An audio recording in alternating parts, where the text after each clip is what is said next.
Welcome to our e-commerce masterclass series part 2, where we will reveal the secrets to scale your e-commerce business. If you sell on eBay, you sell on Amazon, you sell on Shopify, and you are interested in being a full-time seller, I can promise you next 45 to 1 hour will be packed with tons of value. I'm honored to be the part of this great panel today who have expertise in pretty much everything that you need to become a full-time e-commerce sellers. So we have experts like product research to all the way to fulfillment, and we're gonna make sure that you get tons of value in next 45 to 1 hour. My name is Zencha. I'm a full-time e-commerce seller. I sell on Amazon. I have 204 private label products, and I sell on eBay. We have nearly around 10,000 listings on eBay as well. But it's not about me today. I would like to, start with the introduction of the panelists today. So let's start with Hi. Hi, take it over. Thank you, Zane. So my name is Hai. I'm the CEO and co-founder of Guru, and also an Amazon seller for the last 11 years now.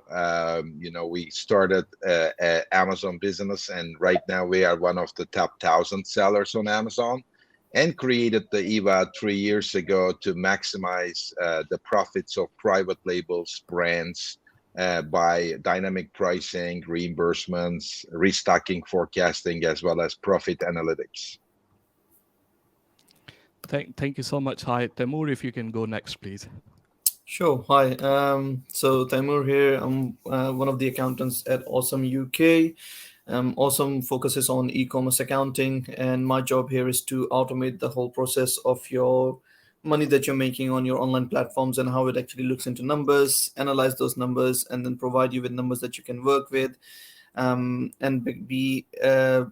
make decisions that will help you grow further your business. And my job is to consult and provide consultation on that side. Simeon, if you can go next, please. Thank you so much, Temur. Sure, not a problem. Thank you, Zane. Thanks for having me. I'm Simeon Wynn. I do partnerships at Huboo Fulfilment. We're a UK-based fulfillment company. We do fulfillment for people typically across multiple channels, so Amazon, eBay, and perhaps their website. We've just opened in Europe as well, in the Netherlands and Spain as well, just in the last month or so. So yeah, exciting time, and thanks for having me. Thank you so much for being here. John, if you can go next, please. What's up, guys? Good to see you. Welcome to Q4 2021. It's a wild ride so far. Yeah, I'm the co-founder CEO of ZonGuru. It's a business intelligence toolset for private label Amazon sellers. 18 tools now, and 10 different marketplaces that we integrated with. Product research, listing optimization, SEO, profitability management, etc., all included in ZonGuru. I'm also a seller. Started selling in 2014, and ZonGuru's been alive since early 2016. So, lots of exciting things coming up, and I'm looking forward to the talk today. So, thanks for having me. Thank you so much to all for being here today, and thank you so much to Osome for actually giving us this opportunity to be here together as well. All the links for the guest, all the links for the Osome will be given inside the chat as well. And while we are talking about the chat, if you guys have any question, you can ask us that question inside the chat as well. No question is big. No question is small. I would like to encourage each and every person to ask any kind of question you guys might have as well. So when we are talking about growing and scaling our business, I would like to start with Hai. I believe Hai have some presentation prepared for us today. So Hai, if you can, take it over. Sure, Zane. Yeah, I'm not sure if I would be the one sharing the presentation or you guys will share it, but I have a way to share it as well. Yeah. So if you can just share this. Yeah. Oh, it's all good. All good. You got it. All good. Okay. So cool. So I just, uploaded the presentation, and so just started with Eva. I already mentioned that we have a platform and the consulting services. One thing that we added very recently, it's not very recent, but it's kind of like growing really fast. We also have now roughly 60,000 square feet warehouses in Texas and in California. And the reason for that is one of the biggest challenges right now. We are in Q4, as John said. It's wild Q4. It's really wild west, and the supply chain is also kind of like becoming a bit of a issue as always, and it's just getting bigger, especially in US. The 3PL services and everything. So that's why we introduced the warehouses, and it's already working at 70% full capacity. Although we just doubled it like 2 months ago, the capacity. So warehousing and supply chain will definitely be an issue for profit maximization.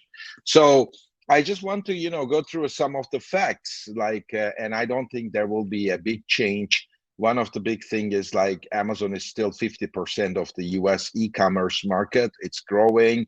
Although the Q4 was a little bit slow, one of the things that we have seen is the impact of COVID. The bump of COVID is almost normalized. So it's normalized, it's still growing, but it's not like that kind of the gap, that the bump that is created by the COVID is not anymore there. So I cannot talk about the COVID impact on the e-commerce anymore. But 74% of US consumers, they still kind of continue, start their search on Amazon.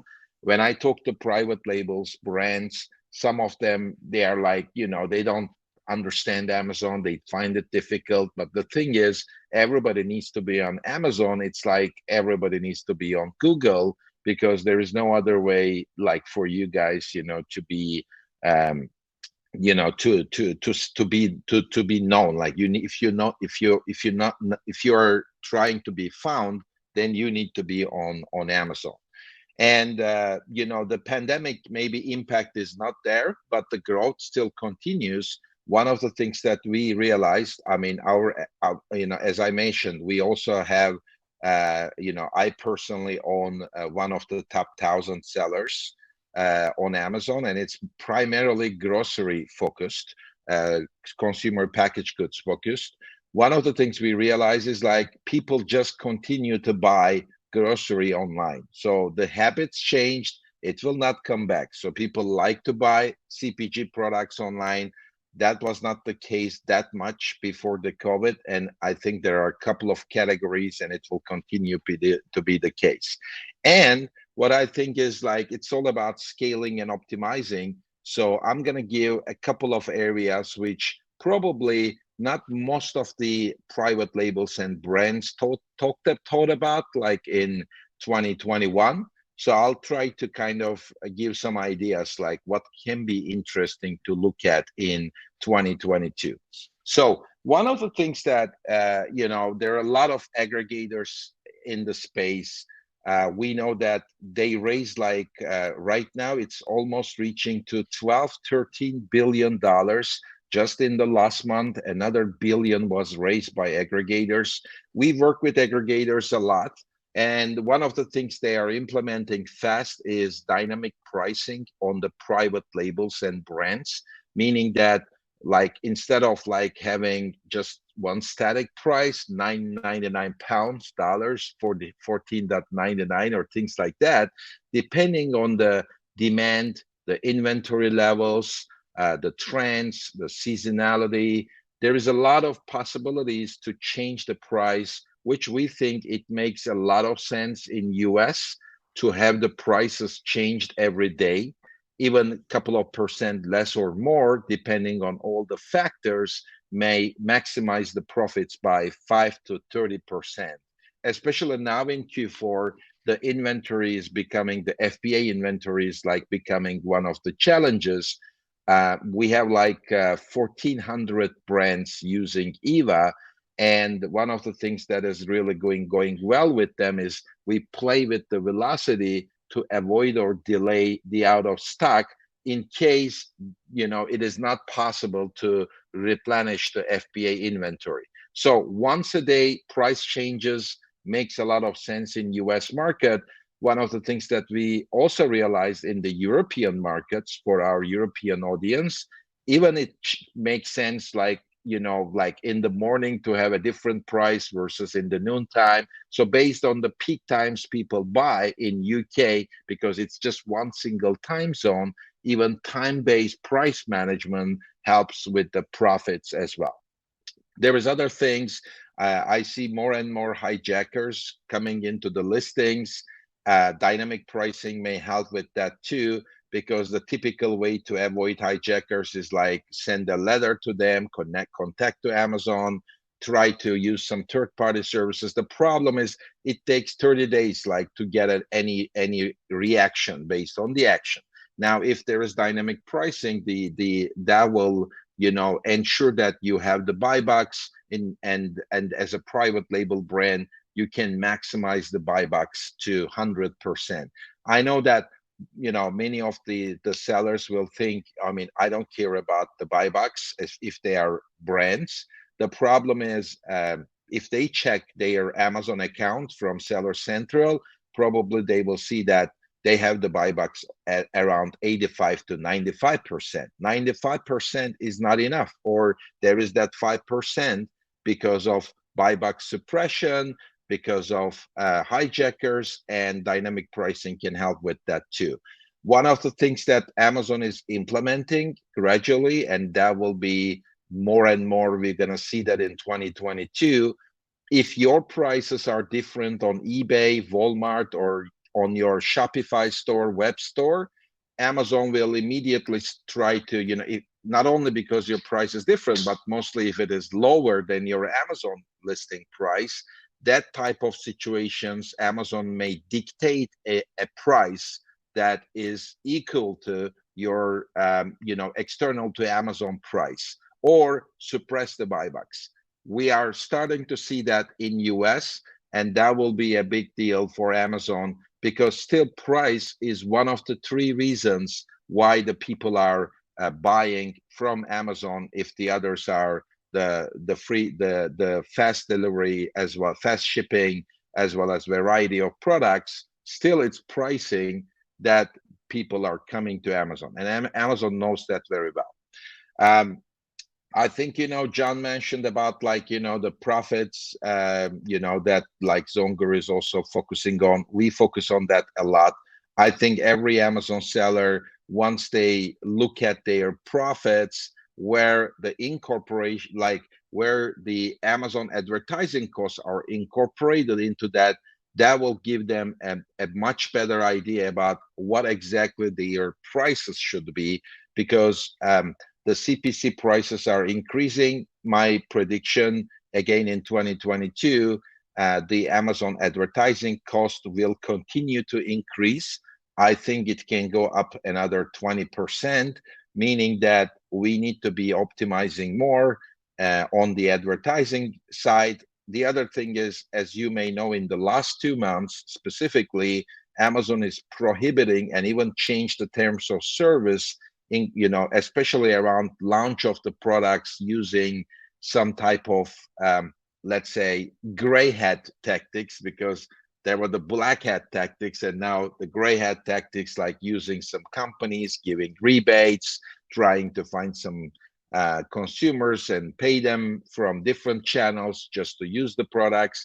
Pretty much like Amazon is limiting now the sellers just to go to Amazon, use PPC and all the other features that Amazon is providing for launch, rather than external services. Now, it's good and bad. Good is like everybody should be using the same services. The bad side is obviously you need to spend more money.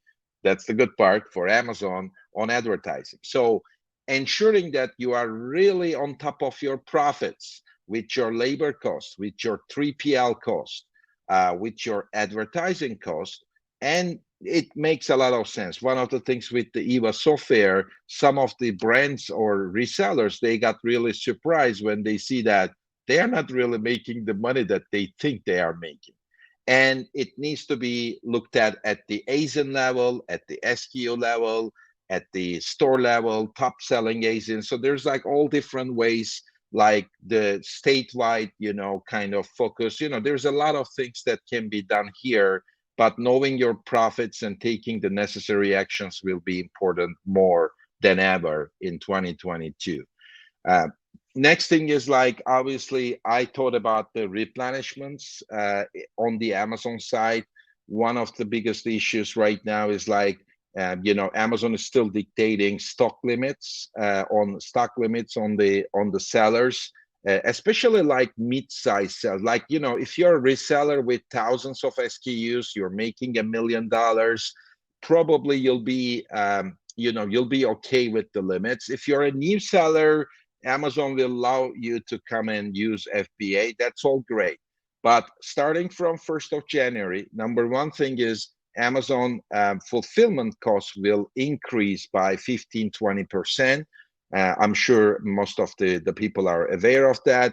The second is like Amazon stocking fee, like inventory storage fees will increase as well, including the long-term storage fees.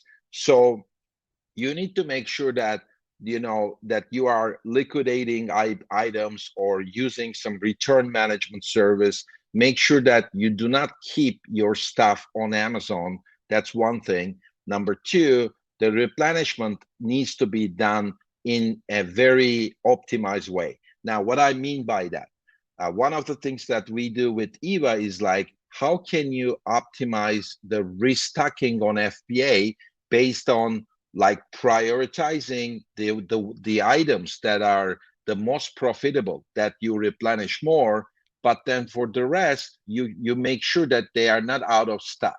And I don't think that 95% of the sellers are really doing this in the best way, where like they replenish the goods, the SKUs that are the most profitable, but also kind of like most of the focuses right now is just to make sure that everything is in stock. What I am saying is maybe it's not enough, but you need to make sure that the high profitable items, they have they are more in the stock. And we try to make it like in a one-click AI powered process where you can simulate immediately how you can replenish your forecast, and that can give you a great idea every week what you should expect from your 3PL or from your manufacturer anywhere in the world. You can arrange that, but it's still a very easy process to make sure that you are restocking things in the right way. The last thing that I would like to mention is auditing the FBA transactions.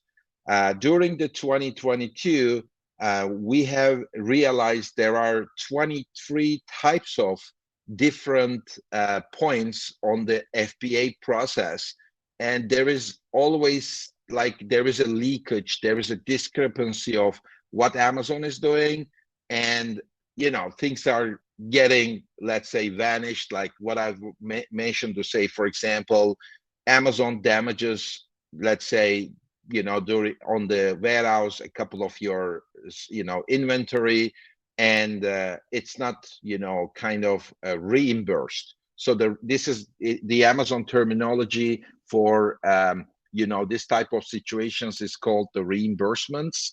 I think right now 60-70% of Amazon sellers are aware of the possibility of doing reimbursements for inbound transactions, payments, refunds, warehouse, in transit processes. That there's like all these 23 different type of situations. What I'm saying is this can be easily 1 to 4% of your business.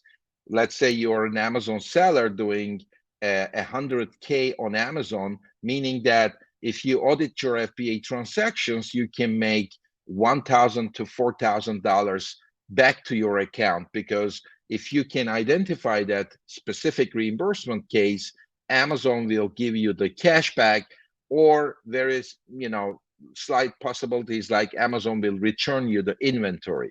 Now this is important because while you're opening these cases, obviously it means that Amazon will pay you back. So the cases need to be opened manually. There is no automation there. I've seen that, there are some software companies doing automations. That's not the correct way of doing this. You need to make sure that these cases are opened manually, and there is connection to Amazon people. So make sure that all the cases are monitored, followed up, and closed so that you can get your money back.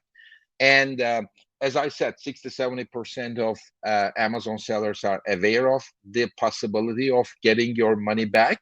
But I've seen that, first of all, the others are not aware. The second, the ones that are aware are only doing specific things, like they just check, for example, the inbound shipments. And if there's a discrepancy, then they open a case. It's just one of the many possibilities that you can get the refunds.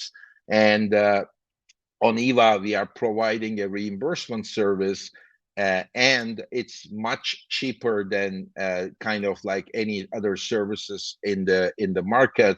We go to for large sellers, we provide the service at a 15% success rate. So you don't pay anything until we are able to recover your money. And if we are able to recover $1,000, you just pay $150. So you have $850 on your pocket without doing anything. And that is really your money. You should take it.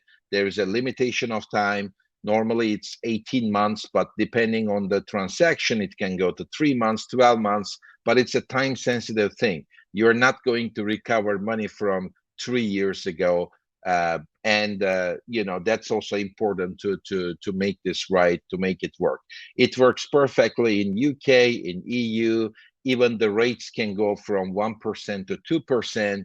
One of the reasons why we think that there are two reasons why it's a lot in US and a lot in UK. In UK, in Europe, the expertise on the Amazon side is less compared to US, and that creates a lot of discrepancies, like a lot of failures with the Amazon stuff. So if you're auditing that, you can get your money back. And in US, there is a lot of in-transit operation, meaning that you send maybe 100 SKUs, 100 units to a warehouse in New Jersey, Amazon warehouse, but then Amazon is like sending all of them into maybe 100 warehouses, right? And that type of transactions creates even more challenges, because things get lost, damaged, and you need to be on top of that as well. So that's kind of like my kind of couple of 4 cents, let's say, using the dynamic pricing, using the make sure that you are on top of your profits, make sure that you have the best mechanism to restock and optimize the value you are getting from the stock. And finally, if you take care of the reimbursements, I think that can give you like an additional 10-15% profits for your Amazon business. Thank you so much. Hi. I mean, that was really amazing. That was really packed with ton of value, and to the point where you said, especially in Q4, I have experienced that. I mean, when the Amazon will limit the stock here in UK, I'm not sure about what the limit is in US, but they limit it to 500. And right. Especially in Q4, it's just, I mean, you have to use some kind of third-party services to really kind of, make up for that time. But that's a really, really good advice there as well. We're getting some question inside the chat as well. And also I have some questions for you guys as well. So let's get started with those. So first of all, I would like to ask you that from your experience, obviously, and you guys work with the clients every single day, what is the biggest struggle for any online business when they're trying to make more profit? So let's get started with John.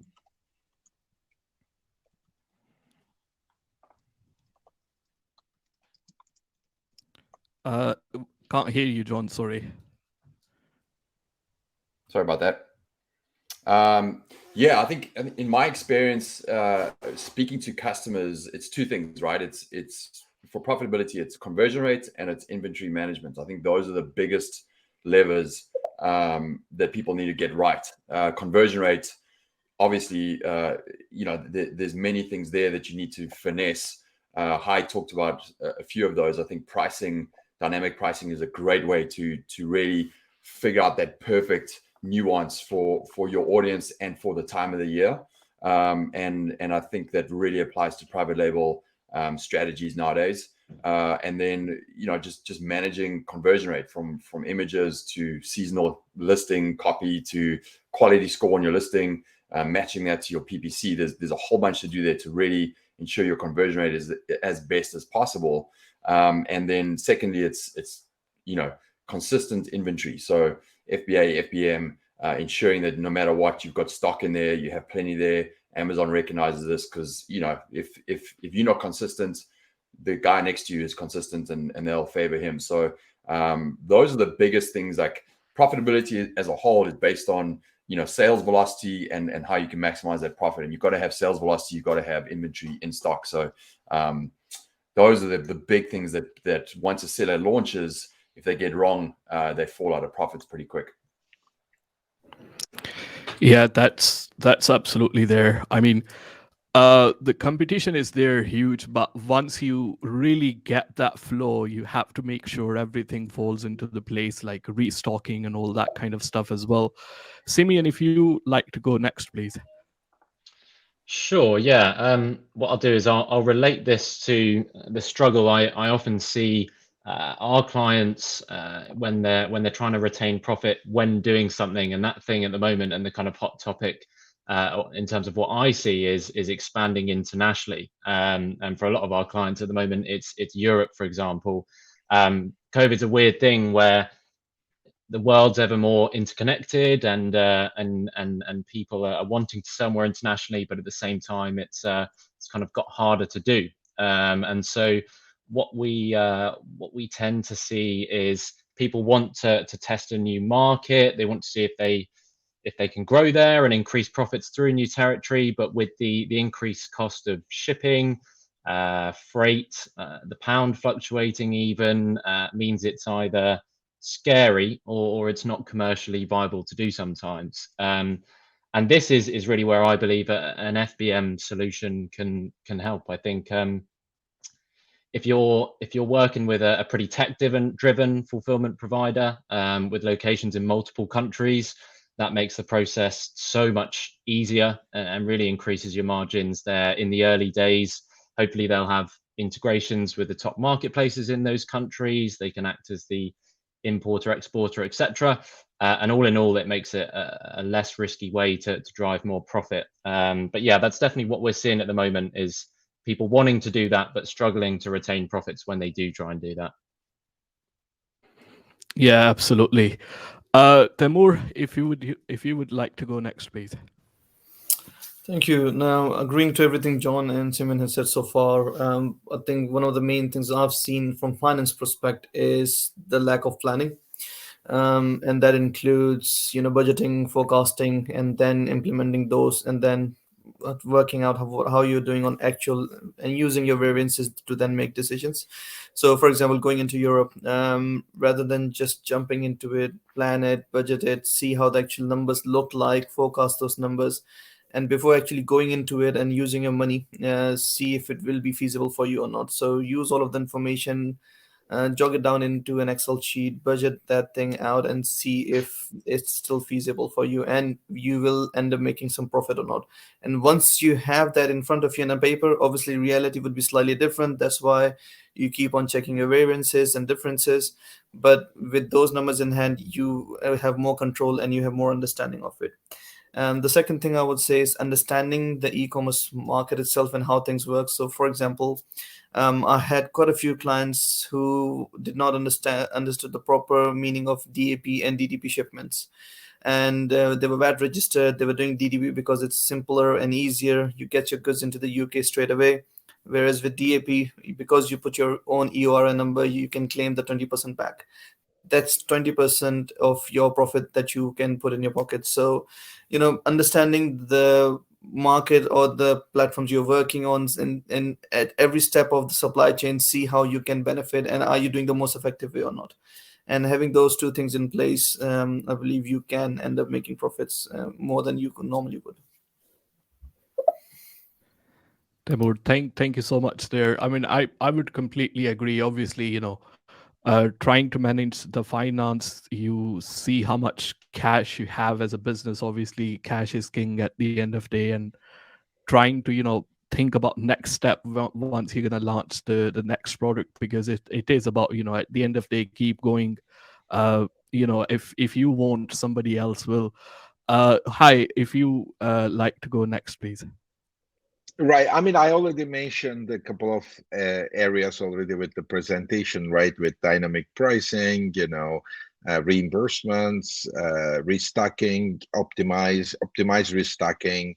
One of the interesting things that I discovered, this can give especially the US sellers a great way to make some more profits, is returns management. What Amazon is like, especially private labels, they just like donate, dispose the stuff, like that they want to liquidate, or for some reason they don't want to sell. For some reason it is returned back to Amazon. And what they can do is like for 25 cents, they let Amazon to dispose the stuff. Now we created a returns management service in our Texas warehouse. We realized in the last 3 months, because we work with a couple of aggregators too, so it's a huge volume, you can resell 50+% of the items that is returned to Amazon, because like maybe they are not even opened yet, or there is a possibility to shrink wrap it or repackage it or resell it. So there is a huge possibility of like making some more money by analyzing the returns, and instead of just giving it, like just disposing it for 25 cents that you have no idea what's going on, because it may end up back into your listing by some other seller, which means then you are hijacked by your 25 cents disposal thing. I think the returns management can be also an interesting way if you use a service and recover 50% of the items that are returned. So this is what we see as well as a new trend. Yeah, thank you so much. I mean, obviously, the return is a kind of loss. You feel really bad about it, because I completely agree. Most of the time, once the buyer will return the item back to Amazon, I would say 99% of the time that item can be resold as new item as well. So managing that is would be really, really profitable. A couple of things before I go to next question. We have a polls running on the side of chat where you guys are chatting. If you click on the next tab, you will be able to vote. Those things will be really helpful for us as well. If you guys have any question, you can put that inside the chat as well. I will pick from there. But it will be really ideal if you put that one inside a dedicated questions tab right there, so I can go from the questions once I will finish with them. The next question is I would ask, after the COVID-19, we are recovering from all the hits that we got. Obviously, e-commerce, we seen a biggest boom in e-commerce, but along with that, there were a couple of issues, especially in the terms of inventory, supply chain issues. Once you get the stock from abroad, do you think it is still being affected because of COVID-19, or the situation got any better? Let's start with the Simeon, please. Sure. Yeah, I mean, from my personal experience speaking to clients, I'd say without a doubt we're still seeing the effects, or at least some effects. Demand is showing no signs of slowing down. Yet freight rates particularly are still soaring. I think obviously you have the lack of lorry drivers too, meaning the problem still isn't entirely solved when you get the product to the destination. I think, yeah, unfortunately, it's still got to get worse potentially to get better. But I think there are a couple things you can do. I think one thing we would usually advise is to work with if you're working with agents, work with parties in both countries, in both the country of origin and the destination country. We've found, particularly for SMEs, actually that speeds the process up and can save a bit on fees. Other than that, I think obviously just making sure stuff is completely coded and tagged up correctly. But yeah, hopefully it won't last too much longer. But I think there's still a little bit to go from our point of view. Yeah, absolutely. I remember recently we done a lot of restocking for the Black Friday and Christmas. The stuff that used to cost me probably somewhere between £2,000 to £3,000 in terms of shipping, it costed me £12,000 this time. And shipping rates are really, really expensive at the moment. And working with the boat side, in the terms of you buying from China and in the UK as well, obviously will save you some money on it as well. John, if you would like to go next, please. Okay. Hi, if you can take over, please, while we'll wait for John to come back. Sure. Do you think that? Right. Do you think that like COVID-19 is still impacting the supply chain issues and restocking, all that kind of stuff? So the impact on, as I mentioned on my presentation, the impact on the e-commerce sales, that bump, and that more people are buying on the online channels, that was already kind of gone. Like there is the normal growth of the e-commerce, but the accelerated growth is gone right now if you look at the last 3 months results of Amazon and e-commerce in general. But in terms of supply chain issues, I am having a bit of a doubt here, because I think there are issues from the chip manufacturers. There are some issues there in the the semiconductor chip shortage. And that is kind of I'm not 100% sure that we can just link it directly or only to COVID-19. And it looks like the problems will continue, although I know that it is eased a bit. But I think if I were any e-commerce seller, I would think that pretty much the whole 2022, we're going to have a supply chain problem. So my recommendation is, to really get your stuff for plan for almost like 1 year of supplies as soon as possible, because it's not clear to me if this problem will be gone. And make sure that you have the right, kind of the 3PL services that can restock your items on any e-commerce channel or fulfill the orders in the best way. I think that will still be very critical in the entire year of 2022. Hi, thank you so much. Obviously, yeah, restocking is something, using a 3PL service at the same time, and you mentioned the stock for a year. You have to put a lot of money inside the stock. It's gonna be just but this is something ideally you guys have to do. Obviously, it's a business at the end of the day.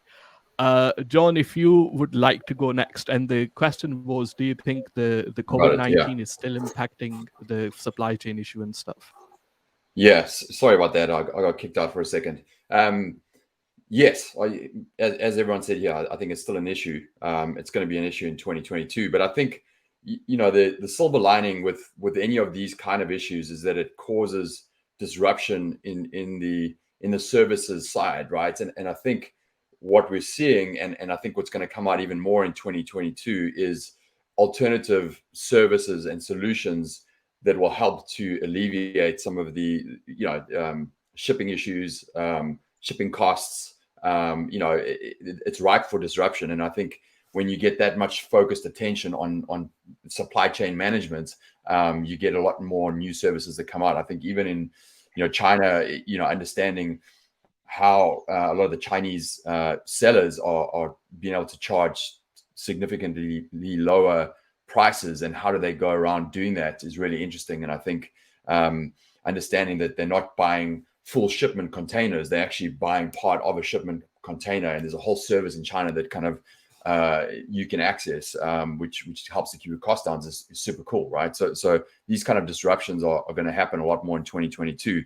And then I think the other part of it is a disruption, or at least a deeper understanding of that actual delivery from your 3PL or from your wherever you holding your stock to Amazon, and what are the different services that you can use there. Amazon partners versus Amazon specific LTL, all of these different services, and which is the right one to use to ensure that you can get your stock into Amazon prioritized over other potential stock is really cool and interesting as well. So working really closely with the 3PL and understanding that part. These are all things that we're putting focused attention on that are going to help improve and help us be more efficient down the road in 2022. So there is a silver lining. It's going to get better, hopefully. And certainly they can't keep the costs of what they are right now. We're going to disrupt that and be better on that down the road. Thank you so much, John. Yeah, I think there is an impact, but it is getting better. Hopefully next year, especially the cost price will come down at the end of the day, because it's really, really, really high at the moment. Temur, if you like to go next, please. Sure. Look, I personally have not seen it, but I can talk from what I've seen through the clients. And the issue is about mainly, the shipment itself, the delays on it, the cost. So yes, COVID has gone and the effect of it has gone, but we're still suffering from some after effects of it. People are still trying to catch up and trying to restock all of those things. So there's still a lot of effects of it, and people are still trying to manage their way around it. But as Hay said, plan ahead.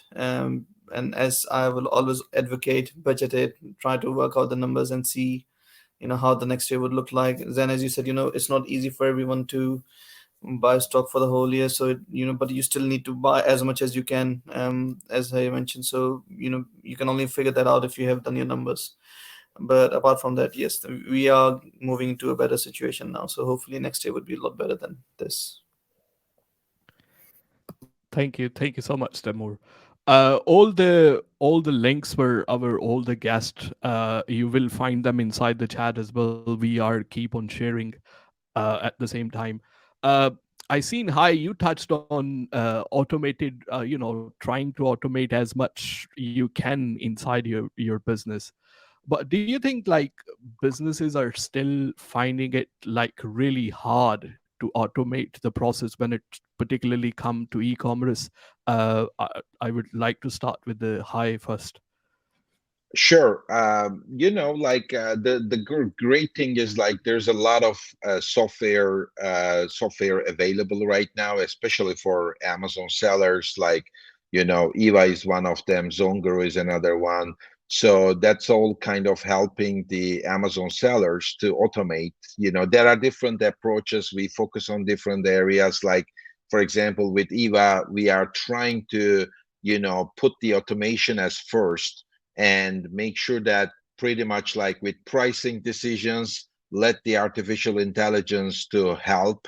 And, you just define some policies as a seller, but then the system will define the next best price for you. Same thing for the restocking as a design principle. The system will, kind of find the best optimized restocking picture. Like you mentioned, Zane, for example, you have hundreds of SKUs. It's very much unlikely that you are going to look at every single one of them, which I'm sure that you have a lot of VAs and other people trying to restock the right unit at the right time.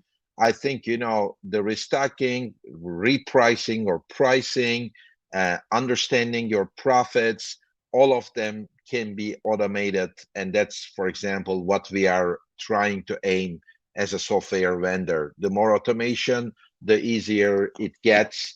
And there are a lot of sellers now, they make $500,000 a month. And before Fba, they were using 7-8 VAs. Right now it dropped to 3-4. and that's also good to have less people, more qualified. Then they focus on the product quality, product search, where it is hard to automate, but you can have much better tools so that you can search and find the right product. It's not automation, but it makes the life easier if you have the right tools to for finding the best products, I think. Yeah, 100%. I consider myself like a little above a beginner seller. Uh, I don't really make millions, but a little bit above a beginner level. But still, I have about 7 staff, which one of them is physically and 6 of them are actually virtually. And I can tell you, man, managing a staff is another thing at the same time. So obviously, is there some kind of tools if we can, see? And speaking of tool, I will go with the John, and of course he will have something really amazing to add as well. John, if you can go next, please. Yeah, I don't know if it's amazing, but I think look, I always say whether it's looking at data or it's automating processes, data and automation is 50% of the equation, right? The other 50% is what do you do with it, right? Whether it's data, looking at it, what are the decisions you make with the data, or whether it's automation, how do you imprint that into your organization so that you can scale? And I think that's a it's a skill set in terms of how you build your business for scale and management, right? And it gets into people management. And I think more and more as we get into Amazon, it's actually like launching a product is the easiest thing, right? And people think it's such a hard thing, but that's actually the easiest part of Amazon. It's what you do after that and how you actually can truly scale your business to become a proper business is the really, really hard part of building an Amazon business. And that's all about scale. It's about standard operating procedures. What data do you look at? What does your team do with that? How do you teach them to use that? What's the baseline, your quality score, your quality level across your different procedures? And then when you automate things, how do you manage that automation? So those are all the really important things. I think, data, obviously you have to get the most accurate, relevant data. Automation is really important, but it's how you build your team around that and your standard operating procedures that are really critical for any business, but definitely within an Amazon business. Yeah, it's the part in the very beginning, the looking at the reports and looking at that stuff always used to give me really anxiety. In the beginning it can be a little bit hard, trying to even make sense what that thing is trying to tell me, what is my ACOS, what is my, how much is costing me in terms of PPC. But obviously at the end of the day, you guys you have to figure it out, and this is the part of business. And then you can automate your fulfillment at the same time. And speaking of fulfillment, we go to Simeon. If Simeon can add something to it. Sure. Yeah, I think especially within the fulfillment space, I think most modern 3PLs are adding automation all the time. I think a couple of months ago, perhaps we added an automated sort of perfect picking scanning system to our warehouses. And as far as I know, I think our clients and our customers were really happy to have it. I think from my personal experience, I think people are loving to hear about automated processes. Sure, when you're starting a business, you might want to be directly involved or even personally responsible for every single function, and that's completely normal. But I think this is such an exciting space. Everyone involved in it seems to be on the same boat. There's so many exciting technologies coming out all the time. And yeah, the clients I speak to, at least, are pretty much always interested to hear about them. Yeah, that's especially when we mentioned about in Q4, once I mentioned you have the limit on stock, which I'm not sure what this year is, but last year it was 500. I mean, you have to use the 3PL service, and I used many 3P and PL services, including Huboo as well in the past. And it is something. I mean, those things are evolving every single day. It's just like it feels like FBM at the moment. So I mean FBA, not FBM. Temur, can you automate your numbers, like how much money you can make and all that kind of stuff with Amazon at the end of the day?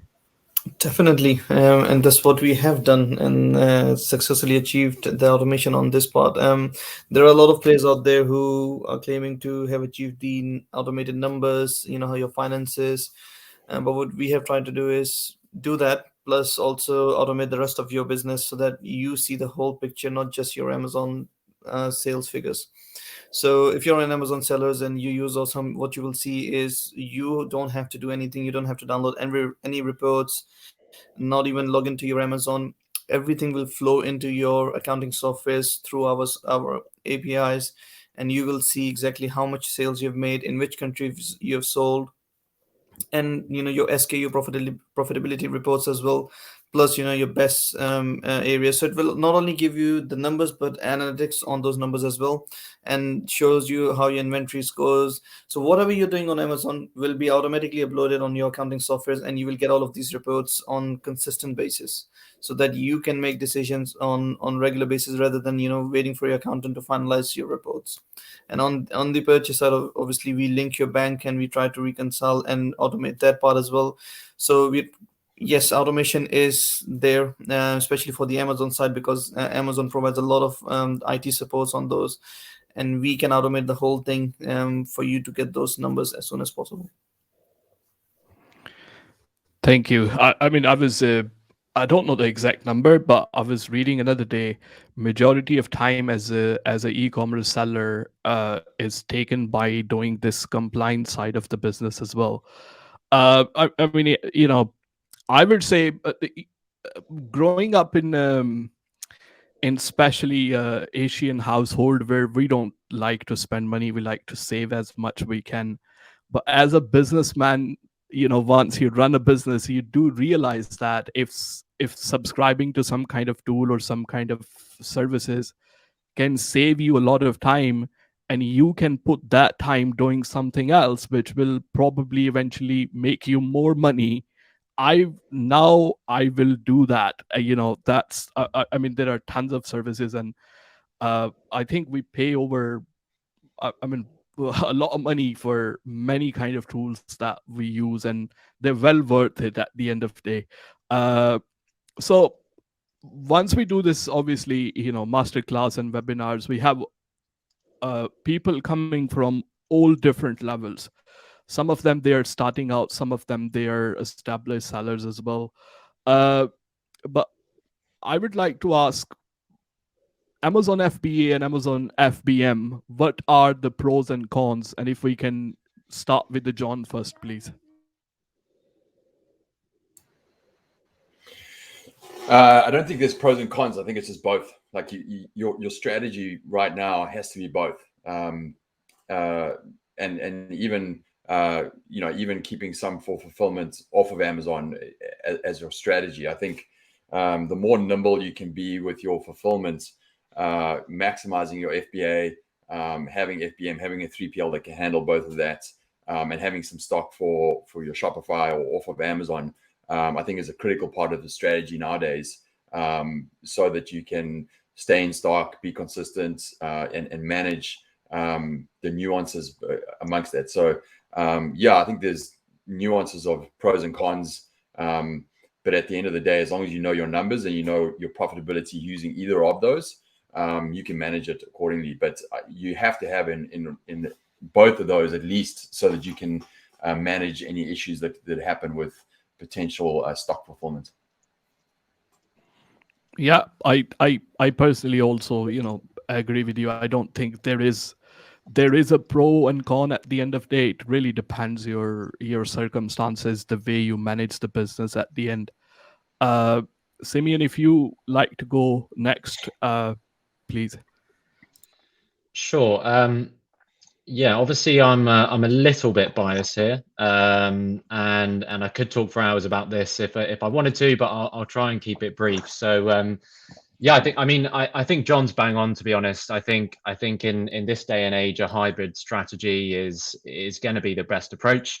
But for me, I think the pros and cons are typically relevant to your business, your model, and the product or products you sell. I think there's a reason why FBA is used by so many, and that's because if you fit their model well, it's a fantastically efficient service. You know, if you sell one or two pretty small, fast-moving items, then from the get-go, FBA should work for you very well.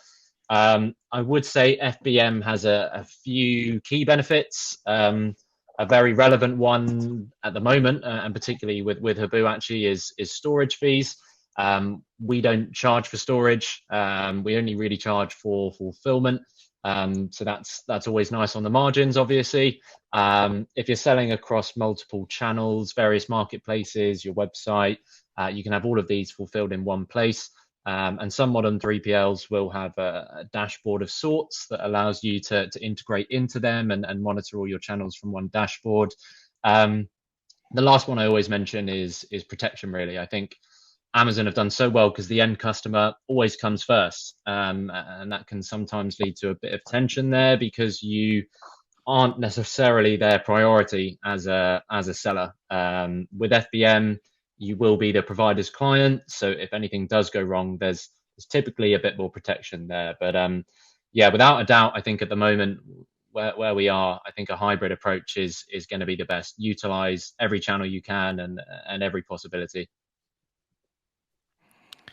Yeah, I mean, it is. I mean, yeah, at the end, you really have to see your circumstances. And since you mentioned, obviously, Amazon gonna charge you to really even keep that inventory there if it sells or if it doesn't. And that's a really good thing if there is no stocking fees for Huboo.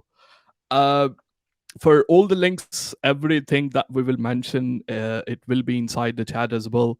Temur, if you can go first, and I also at the same time, we have a lot of question inside the question tab, and I have one question left as well. So the rest, I want to be very considerate for everybody's time right here. We're gonna do rapid fire, like just a couple of rapid fire things, and we're gonna go through that quickly. Temur, if you would like to go next about Amazon FBM and FBA pros and cons, please. I think as John said, there's no pros and cons. FBA keeps things simple, but there's a restriction on the stock limit. Where FBM, you're in more control, but again, can you match the service and the level of quality there or not?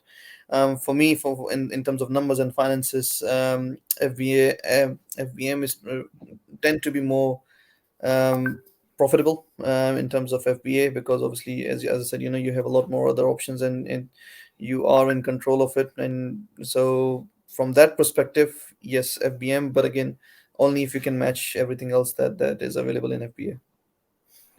Hi. Next, please. Right. So, I mean, I can respond this like Amazon seller, like what I do. Maybe that can be interesting. So basically, we think that FBA is very much, the best way to go. But what we do is like we keep we create for the same SKU, the FBA for the same ASIN. We have an FBA SKU and we have an FBM SKU. Number one thing. Number two, in case the FBA one goes out of stock, we start selling the FBM one, but it's both active at the same time, and the FBM one is always slightly more priced than the FBA. So we want the customer to choose between the two, and obviously to choose the FBA one because it's cheaper. And there is even like with EVA, we created a simultaneous pricing. So if the FBA one goes up, FBM one goes up too, but these are two different SKUs, and always the FBA is the priority. And if it goes out of stock, you sell FBM. So that's kind of our strategy. FBA first, that's the strategy. but make sure you always have the FBM version. You don't need to, if you just create an FBM SKU when your FBA is out of stock, then you are losing the time. You are out of stock. So to avoid this is the most important thing from my perspective. Yeah. Okay. So I'm gonna go to the question, and then I will ask that question at the end. The question from our live audience. I will ask one question each, and for next person, I will go for another question. So the first question is, what are the top tips for securing the lower inventory cost with the supplier? And would you consider taking on external finance to secure the higher volume order? That's the question, and let's ask John about it. Yeah, it's interesting. I think my high level answer on that is you have to have a relationship with your suppliers that goes beyond just price. So many people always focus on price, and they're like, how do we grind the best price out of this person? And I always flip that around on people and say, why don't you go to your supplier and say, hey, if I give you an extra 50 cents per order or whatever it is, what can you do for me, right? And really build in that relationship. It's going to be long term. It's going to be way more beneficial, and you might get a differentiation into your product that no one else has because you're willing to kind of get the best value out of your manufacturer. So that's one approach that I always look at.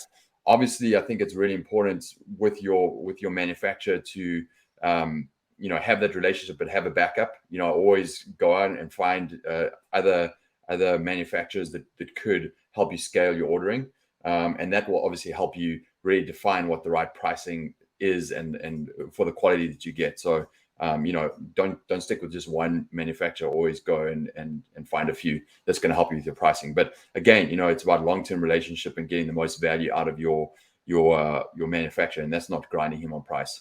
And then in terms of the second question there, which is taking out external finance to secure a higher volume order, well, it really depends on when you've ordered, right? If this is your first order, I would say no. If it's down the road and you're looking to scale and you need a higher volume, and you're confident in your consistency and that you can deliver, and you can sell out that stock, then of course, right? So you can take on finance there. Hopefully at that point you've got financing from Amazon already. If you're exceeding that, there's other options you can look at as well. But certainly, to get any kind of financing for order, you've got to have some record. So that's going to be applicable when it's applicable for your business. Yeah, I would say, not for the first one. And if you really want to scale and take your business to the next level, then financing can be an option. The next question, and I will answer that. I mean, you guys just made me sit here just asking you guys question as well, so give me a chance to answer one. Is there any opportunity for coaching and mentoring someone new at this place? Anita asked this question, and Anita, I will say, to be honest with you, back when I started in 2012, there wasn't a lot of kind of YouTube kind of tutorials available. So at this point, if you are starting from a very kind of basic level, I will say, you can, there is tons of information available on the YouTube as well. But if you want to save your time and you want to have everything organized and everything at one place, then I can recommend going for some kind of course or something. I don't sell one. I don't have any kind of mentorship program at the moment as well. Then if there's someone here that will be aware of some kind of mentoring or some kind of course that you guys can recommend, then feel free to chime in. Yeah, I can jump in there. I mean, we work with certain partners. Reliable Education is one partner that we work with really closely.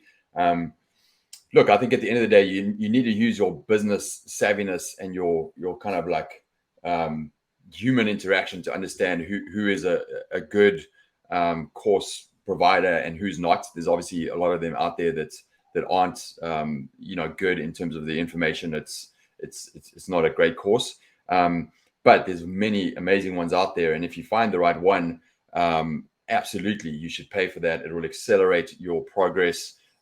It's about getting the right information in so you can make the right decisions on your business, right? That's incredibly important. And the other benefit of that is typically with a really good course or mentor, there is some kind of mastermind around that, connecting within the community, ways to really help you be consistent in your action to get to your goal. And I think there's information out there, but if you're just doing it on your own, having a community around you that can really help push you and get you to take action is critical, right? And that's worth its weight in gold, just there. So find the right course, invest in it, put your money in it, jump in, don't sit on the fence, and just go for it, right? And I think that's a real way to do that. And especially when you invest a little bit of money into these kind of things, that you need action at the end of the day, because you've invested $3,000 or $10,000 or whatever it is. You need to make that work for yourself, and that is the best way to kind of spur you on, is to invest a little bit in your education and your progress. So Yeah, 100% agree. It is investment at the end of the day. You can get that knowledge for free, but the problem is, like, a lot of newbies, they don't know like what to look for and where to start. And then the community part of it is something that you can only get with some kind of course or something. And that will be at the end of the day your own personal preference. Wherever you feel like you're gonna get what you want, that will be the right way to go. Hi, I'm gonna throw two questions at you, and All right. those are very relevant to each other. The first one, what is the average percentage to budget the PPC? And the another question is, for you would be, yeah, it's the same about the budget of PPC as well. So about PPC, what would be the average budget for that? Got it. Yeah. By the way, that question is a bit interesting. It says non-private label seller, because I am not sure if it's like a reseller, or is a brand, or is a reseller and trying Yeah, to use it's PPC, because that's like that's true. Yeah. a kind of a very niche area. Well, back to Yes. the question, typically Amazon people talk about ACOS, meaning that how much money you spend versus how much money you get from the advertising sales. There is no certain like a golden rule, but here is the thing: it also depends where you are with your product. For example, during the launch phase, the ACOS goes up to 50% plus couple of months. Then you get your ratings, reviews, you get like the things in under order. Then I see that the ACOS is going down to 20-25% range, and most of the Amazon sellers are happy with that. But the more you go, the more the products have the maturity, thousands of ratings, and if you are on the first page, second page, I see that the ACOS is even go below that 20%, down to 15%, 10%. Now that's one thing, right? Like if we kind of think about three phases of launch, growth, and optimize. But then there is another thing, which is there are so many different ways of doing PPC. So it's not about like spending the money on one single way. What about your video content? What about like targeting different products? There are like different ways. Like you can spend the same money, but in different ways of doing PPC, and you can get much better results.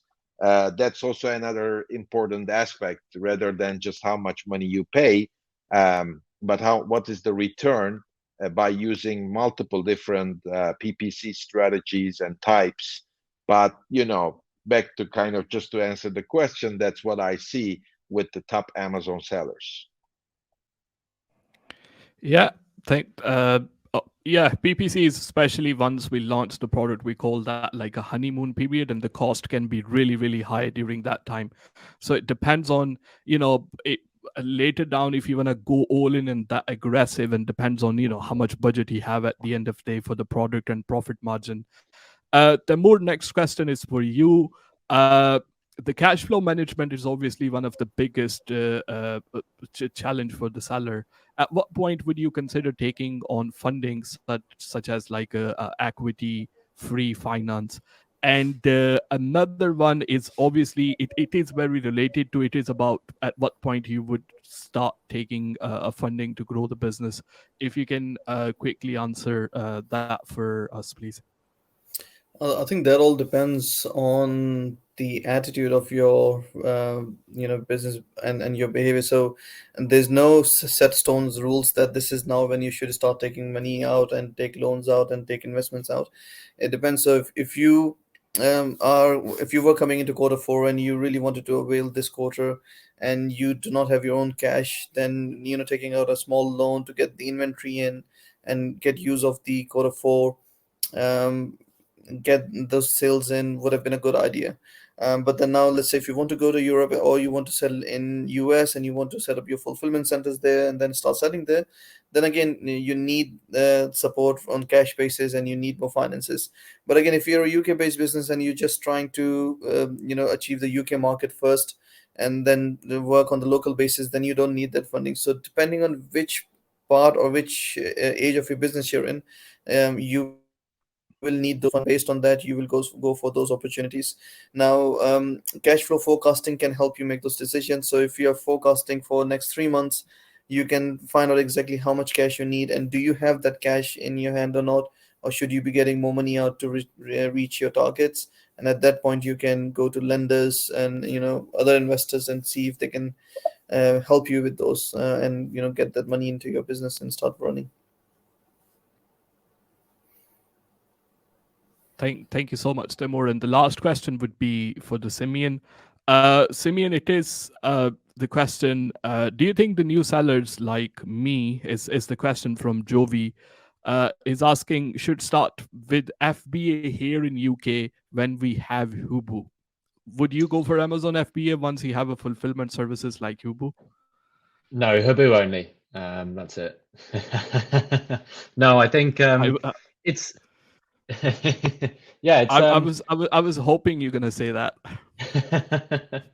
Yeah, I mean, I was paid to say that, and now I'll give my real answer. So no, I think it's tough without a doubt. I think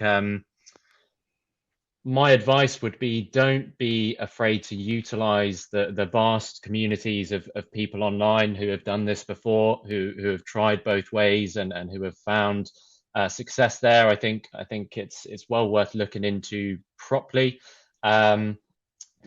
I would say FBA is fantastic for proving the concept, and especially when you're starting out, I think it's a fantastic option. I think what I would say about someone like us is where we truly start to provide value is when your business has become complicated enough that we can take a lot of time and effort off you doing those processes and back into your hands for other things. So yeah, I'm not gonna say definitely either way, but I will say I think FBA is great for when you're starting out, without a doubt. Yeah. Okay, so we're gonna end this, and I'm not gonna end this without knowing any kind of secret that you guys are hiding. To be honest with you, I mean, come on, I mean, tell us something. I mean, so I would end with asking this question: that what would be the one piece of advice would you give it to someone who is probably starting out, or who is just in the middle of their journey, or who are established seller? Let's start with John. If you can wrap this up for me, please. I would just talk to the newbie, the person who's looking to launch in 2022. Don't listen to the naysayers. When I started selling back in 2014, everyone was like, "Oh, Amazon's too competitive. Don't get in there. It's crazy. Don't do it." And of course we did it and did amazing. And it's the same thing today. Yes, it is a more competitive marketplace, but it's bigger. There's more opportunities. There's international opportunities. There's so much opportunity on Amazon that now more than ever, literally, it's one of the best opportunities in our lifetime to scale our wealth, and it's right there at your fingertips. So, if you're sitting there and thinking about it, focus on the 80%, the positive stuff, and really dive in and get it done. Again, there's education, there's everything you need to get it done, and just be consistent, take action, get it done. It's an awesome opportunity. Timur, what would be the one piece of advice would you like to give it to anybody starting an e-commerce business? When we start, obviously we mainly focus on the right product, the right market, and the right platforms. but also think about your numbers as well. You're bringing in a lot of your own cash, and how you're actually focusing all those cash into a right place or not. Sit down, think about the numbers, write them down, and see if it actually makes sense and if it works. And if it works, then go ahead and then think on regular basis. Just check how you're doing against those planning. So plan. I think that's one of the advice I've been giving out today. Simeon, if you can go next, please. Sure.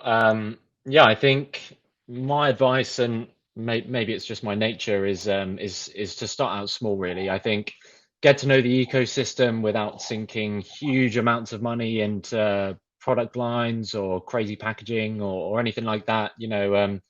Utilize the range of fantastic software on offer. ZonGuru, for example, have a great product finder. Eva, I've used as well a little bit. And it's really easy to navigate these tools, and they provide a lot of insights that will be really helpful when starting out.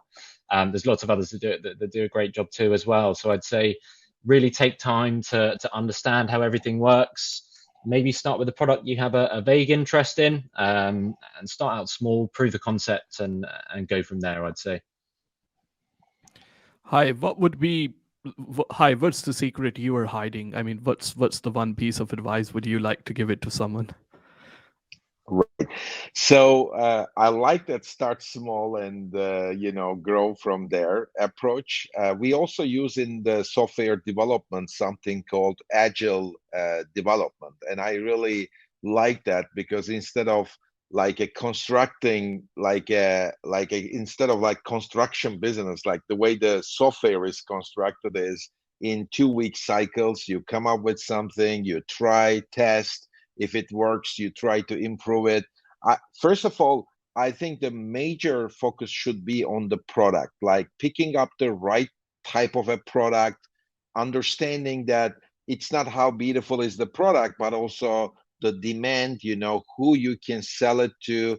Can you really focus that customer segment, and trying to bring them together and maybe use that agile type of methodology where every couple of weeks, months, you are iterating through the same thing. Is this the right segment? Is this the right product? Which feature you can add now? I mean, that will be the best way, like always optimizing, enhancing your product, and creating the best possible options in the market. I think that will be the best way, by starting from a smaller segment and a targeted, a focused product, I think. Thank you so much, guys, to each and every one of you for really, really valued time that you have given us. And my advice would be to anyone, to be honest with you, first of all, you make sure that you register for part 3 and part 4. We have that one coming as well very soon. That's the first advice. You want to do that. But on the side, I mean, trust me, if you are in the beginner level, regardless whatever I'm gonna say, it's not gonna make any sense to you. I mean, that's the kind of person I am. But the thing is, at the end of the day, if I ask you, let's say a couple of months from now or a few years from now, you're gonna be making this much money, and there is a possibility that you would be able to, quit your job if this is something you wanna do, of course. And all you have to do is just start, no matter from where, and then stay consistent and learn something about e-commerce every single day. That's all you have to do, and your answer is definitely going to be yes. But I can't tell you how long and how much that figure is going to be, but all you can do is start and stay consistent and register for part 3 and part 4, and we will see you in series 3 and series 4 soon. Thank you so much to all of our guests, and thank you so much for each and every one of you watching us live or in the replay. Thank you so much. We will see you soon.